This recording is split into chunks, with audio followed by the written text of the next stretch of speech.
Hello again, I am Blunty, and as I speak there's 20 days left to Switch launch. In the last week I've made a few videos about the Switch, now that Nintendo's drip feed of useful information is underway, and more importantly, now that I've had my hands on the real thing, I have finally felt like I can start adding some useful content, opinions, thoughts, and conversation prods to the rapidly spinning globe of anticipation, expectation, and weary trepidation around what some have claimed is Nintendo's very last chance to stay relevant in the gaming hardware industry and to stop being monumentally arrogant bellends about a great many things. And of course, when anyone, anywhere talks about video games in a public space, and especially video game hardware, the comments flood in from fanboys and haters alike. Swimming in those waters too are people like me, people with strong opinions, sure, but opinions they're willing to alter based on experience and new information, opinions they are not terrified of having challenged by a thoughtful counterpoint. These are the people I make my videos for. I generally want to be two things with my videos, either useful or interesting, hopefully both. But as a YouTuber who has been producing a constant stream of content for over 10 years now, believe it or not, I have developed a very thick filter for the kind of violently dim-witted scumwad commenter that YouTube comment sections have become infamous for. It's all water off a duck's back as far as I'm concerned. Sometimes though, and again, especially when it comes to gamers who, let's face it, have the popular media reinforced cliche image of being scruffy, angry, socially inept, scream before think shit stains for a pretty good reason. Unfortunately, those people tend to be the loudest of us, so they get noticed more. And sometimes I see the same stupid shit repeated so often, it does start to seep between my aforementioned metaphorical duck feathers.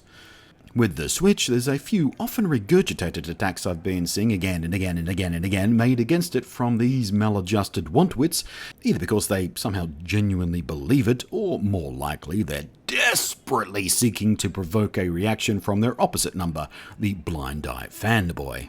One of the dumbest of these often repeated regurgitated criticisms is, of course, the apparent catastrophic issue of its size. It's too big to slide into a pocket. This is I'm told, disaster. This is, they say, a complete failure and will surely mean, so it is said, the utter downfall of Nintendo. Normally, as with all this kind of dumbassery, I'd ignore it and move on with my little life. Today though, well, it's very hot in Sydney. We've got a heat wave going on. In fact, it's the hottest summer on record since we started keeping track of those things about 160 years ago, so I haven't slept properly in days. I'm tired, I'm cranky, and my patience is thin, and I'm very bored of constantly dripping with perspiration, so right now, I feel like I want to vent a bit. So do you know what else never really fit into a pocket comfortably? The original Game Boy.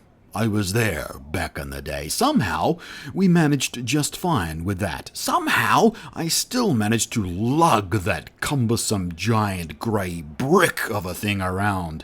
I even found the strength required to not only take it places, but to haul its biblical girth up to my face for long enough to play a few hundred hours of Pokemon.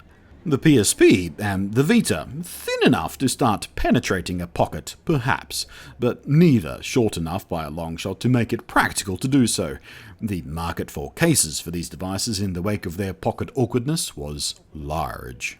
Roll back again to the Game Gear, second only to the Game Boy in its day for popularity, and it was even more cumbersome and heavy, but somehow we still struggled on with it. Somehow we still managed to treat it like a portable device. Even had a TV tuner for the thing. That was awesome. How about the iPad? In any of its several sizes now, which one of those is a practical pocket populator? None, did you say? Yeah, none. Not one of them will fit into a pocket comfortably, will it? Well, surely that means it must have been a complete disaster. I mean, come on, a so-called portable device that you can't even carry in a pocket? How absurd! How impractical! Ridiculous! What kind of idiot would buy one of these things? No wonder you never, ever see utterly countless people staring at these things on trains, in airports and cafes. No one could possibly transport such an awkward device to those places. What with pockets being the only means of transporting personal items around and all. How about laptops? Not one of them would fit into even the most generous of cargo pants pockets. They are even more gargantuan than the seldom seen iPad. What a pointless device is the laptop. It's not pocket-sized. It shouldn't be considered a portable computer at all. Ignore the hilarious marketing pictures of happy business people in their clean white shirts grinning in a coffee shop like their latte just told a hilarious joke about vegetarians. Apple and Dell and the like are all insisting that these things are made to be taken from place to place for convenience. What a ridiculous notion! Don't be fooled by the marketing. It's just too big to slide into a shirt pocket. Laptops, therefore, will surely fail in the marketplace as a portable device. Wait a minute, Blunty, I hear you say as your sarcasm detectors explode.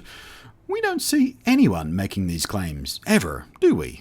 And why not? It's just as valid as the complaint about the Switch's pocket friendliness, isn't it? It's exactly the same argument, in fact. So why don't we see people saying that stuff about those devices? Maybe, and I'm just spitballing here, but maybe it's because that would be retarded on a scale not seen since the election of a brick-faced baboon with zero impulse control to a job of extreme influence and power that was previously considered ideal only to be hosted by humans. Even the 3DS, and especially the 3DS XL, is uncomfortable in your jeans pockets at best. A system widely hailed as one of, if not the, greatest portable gaming consoles yet. So why, for fuck's sake, why are so many people concerned about the Switch not being able to jam itself into a pocket?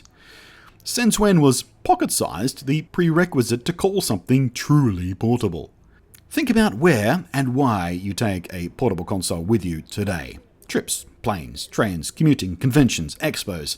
So how often do you travel somewhere where you're likely to want a gaming portable with you that also is a place you travel to without carrying even a small bag, or backpack, or messenger bag? When I think about where I've seen people using 3DSs, and Vitas for that matter, the answer is basically never.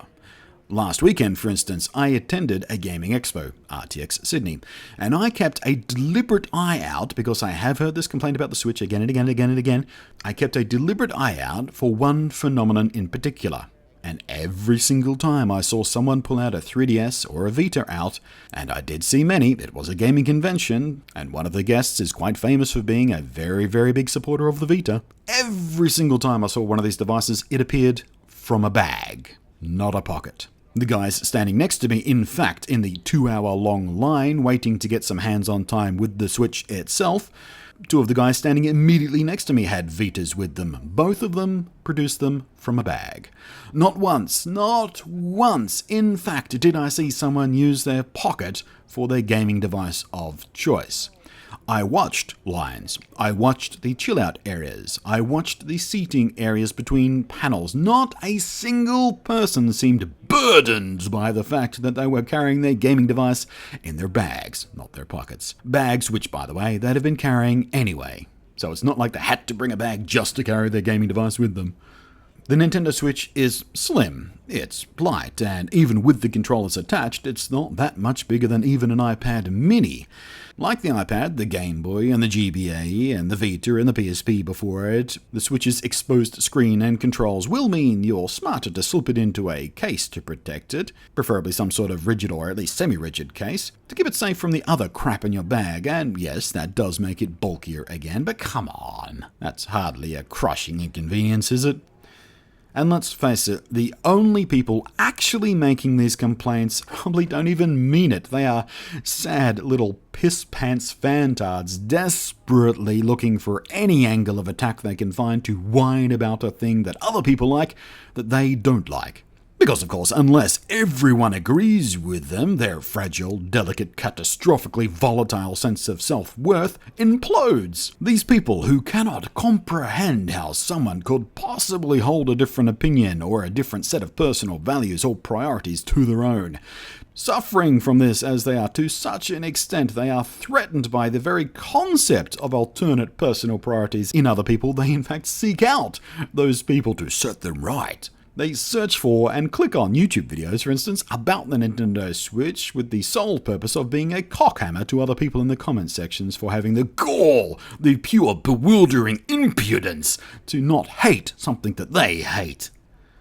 so unable to tolerate the idea that someone else likes something they don't like. So in they storm, regurgitating the same old, worn-out, decades-old, in fact, tired tropes of the console war hater. Because in their small concept world, they can't even come up with their own original thoughts on the subject. It's just copy-paste hate. It's so boring and tedious and dull and stupid. So, the Nintendo Switch won't fit in your pocket. I agree! And? Yes, so? There, I feel slightly better now. Perhaps next I'll make a video about the skittering shitlickers making milkshakes from lead paint who keep insisting that despite 20 fucking years of utterly consistent evidence to the contrary, that only the most powerful option can possibly be a popular or commercially successful product. And since the Nintendo Switch is not the most powerful option out there, it can't possibly succeed. Even though that's the exact position every last one of Nintendo's previous portable system families was in, somehow they can't imagine a world where it could possibly be successful, simply because it's not the most powerful option that it could have been. Oh my god, what do these people do with their days? I feel so sad for them. Such pity. Find joy, you people. Jesus. Thanks for watching. I am Blunty, and I will catch you next time.